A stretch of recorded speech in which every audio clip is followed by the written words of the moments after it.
நீலகிரி மாவட்டத்தில் தொடர் கனமழை பெய்து வருவதால் இயல்பு வாழ்க்கை முடங்கியுள்ளது. விவரங்களோடு செய்தியாளர் ஜான்சன் இணைந்திருக்கிறார். ஜான்சன், தற்போது வரைக்கும் நீலகிரி மாவட்டத்தில் எவ்வளவு மழை பதிவாகி இருக்கிறது? இன்றைய தினமுமே அதி கனமழைக்கான எச்சரிக்கையை வானிலை ஆய்வு மையம் கொடுத்திருக்கிறாங்க. அதற்கேற்ற வகையில முன்னெச்சரிக்கை ஏற்பாடுகள்லாம் என்ன செஞ்சிருக்கிறாங்க?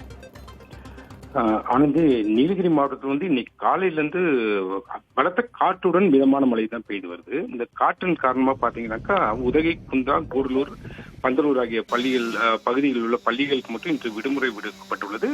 மேலும் இங்கே உள்ள 4 முக்கியமான இடங்கள், அதாவது பாத்தீங்கன்னா மந்தாடா, தலக்குந்தா, மஞ்சூர், கிளன்மார்கன் போன்ற சாலைகள் மைசூர் செல்ற சாலை மற்றும் மேட்டுப்பாளையம், கோயம்புத்தூர் போன்ற சாலை, இந்த சாலைகள்ல 4 இடங்கள்ல மரங்கள் விழுந்த காரணத்தினால போக்குவரத்து அவ்வப்போது பாதிப்பு ஏற்பட்டது. இதுல ஏற்கனவே இங்க ஒரு 50க்கும் மேற்பட்ட தீயணைப்பு துறையினர் பல்வேறு பிரிவுகளாக பிரிந்து இந்த மரங்களை அவ்வப்போது அகற்றி வருகின்றனர். மேலும் அரை மணி நேரம் 1 மணி நேரத்தில் இந்த மரங்கள் அகற்றப்படுவதால் பெரும்பாலும் போக்குவரத்து அவ்வப்போது சீரழிந்து வருகிறது.